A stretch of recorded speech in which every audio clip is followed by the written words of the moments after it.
స్వల్పంగా తగ్గిన gold rates, బెల్కు రైల్వే ఆర్డర్, జీఎస్టీ తగ్గింపులో ఇళ్లకు గిరాకీ. ఇలాంటి టాప్ 10 బిజినెస్ వార్తలను ఇప్పుడు చూద్దాం. పనికిరాని కాలుష్యకారకమైన 97 లక్షల వాహనాలను స్క్రాప్ చేయడం వల్ల కేంద్ర రాష్ట్ర ప్రభుత్వాలకు 40,000 కోట్ల మేర జీఎస్టీ ఆదాయం వస్తుందని కేంద్ర మంత్రి నితిన్ గడ్కరీ తెలిపారు. ఈ ఏడాది ఆగస్టు వరకు 3 లక్షల వాహనాలను తుక్కుగా మార్చినట్లు తెలిపారు. అందులో 1,41,000 ప్రభుత్వ వాహనాలు ఉన్నాయన్నారు.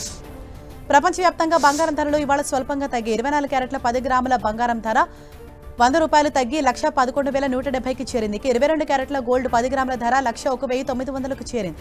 అయితే కిలో వెండిపై ఇవాళ ₹1,000 పెరగడంతో 1,43,000కు చేరింది. జీఎస్టీ స్లాబుల మార్పుతో ఇళ్లకు డిమాండ్ పెరుగుతున్న రియల్ ఎస్టేట్ డెవలపర్ల సమాఖ్య క్రెడాయి అంచనా వేసింది. సిమెంట్ మరికొన్ని బిల్డింగ్ మెటీరియల్స్ పై జీఎస్టీని 12, 28 స్లాబ్లను 5, 18% మార్చడం వల్ల నిర్మాణ వ్యయం దిగొస్తుందని వివరిస్తున్నారు. దానికి తోడు పండుగల సీజన్ కావడంతో ఇళ్లకు డిమాండ్ పెరుగుతుందని చెబుతున్నారు.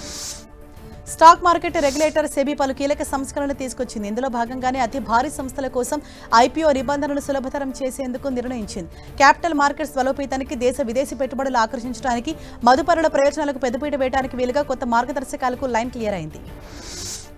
వియత్నాంకు చెందిన విన్ గ్రూప్ అనుబంధ సంస్థ అయిన విన్ఫాస్ట్ ఇండియా తాజాగా హైదరాబాద్లో ఈవీ యూసీ షోరూమ్ను ప్రారంభించింది. ఈ షోరూంలో కంపెనీకి చెందిన premium electric SUV కార్లైన VF6, VF7 మోడల్ను ప్రదర్శించింది. వీటిలో VF6 ప్రారంభ ధర 16.49 లక్షలు కాగా VF7 మోడల్ ధర 20.80 లక్షలుగా హైదరాబాద్ షోరూంలో లభ్యం కానున్నాయి. BHEL మరో ఆర్డర్ను చేజిక్కించుకుంది. దక్షిణ మధ్య రైల్వే నుంచి 22.87 కోట్ల విలువైన కవాచ్ పరికరాల సవారా అలాగే ఇన్స్టాల్ చేసి ఆర్డర్ పొందింది. దీంతో ఆటోమేటిక్ రైలు రక్షణ వ్యవస్థను ఏర్పాటు చేయనుంది. దీనికి సంబంధించి నెల 11న లెటర్ ఆఫ్ ఇంటెంట్ను పొందినట్లు కంపెనీ BSEకి తెలిపింది. కొన్ని నెలలుగా తగ్గుతూ వచ్చిన ధరల సూచి మళ్లీ విజృంభించింది. కూరగాయలు, మాంసం, చేపలు, కోడిగుడ్ల ధరలు భగ్గుమనటంతో గత నెలకు గాను రీటైల్ ధరల సూచి 2%కి పైగా ఎగబాకింది. జూలైలో 1.61%గా నమోదైన రీటైల్ ద్రవ్యోల్బణ సూచి ఆగస్టులో 2.07%కి ఎగబాకినట్లు కేంద్ర ప్రభుత్వ లెక్కలు చెబుతున్నాయి. వెండి వస్తువుల ఆభరణాలకు హాల్ మార్కింగ్ను తప్పనిసరి చేయడానికి మరో 6 నెలల్లో శ్రీకారం చుట్టే అవకాశం ఉందని BSE తెలిపింది. ఈ నెల 1 నుంచి అమల్లోకి వచ్చిన వెండి హాల్ మార్కింగ్ అమలు ప్రక్రియ ఎలా ఉందో, ఎలాంటి ప్రభావం చూపుతుందో పరిశీలించిన తర్వాత ఏం చేయాలనేది ప్రభుత్వం నిర్ణయిస్తుందని వివరించారు.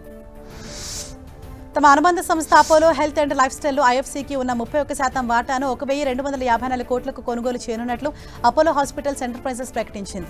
AHLLలో 30.58% వాటాకు సమానమైన 41.65 కోట్ల షేర్లను IFC సంస్థల నుంచి కొనేందుకు AHEL బోర్డు ఆమోదం తెలిపింది. ఫలితంగా AHLLలో 99.42% వాటా AHEL పరమవుతుంది. ఎలక్ట్రిక్ మోటార్ సైకిళ్ల తయారీ సంస్థ ఓబెన్ ఎలక్ట్రిక్ పండుగల సందర్భంగా పలు ఆఫర్లు ప్రకటించింది. మెగా ఫెస్ట్ ఉత్సవ్ పేరిట దేశవ్యాప్తంగా కార్యక్రమాన్ని చేపట్టినట్టు తెలిపింది. మోటార్ సైకిళ్ల కొనుగోలుపై క్యాష్ బ్యాక్లు ప్రకటించింది. కొన్ని మోడళ్ల బైక్లకు దాదాపు 20,000 వరకు ధర తగ్గించింది.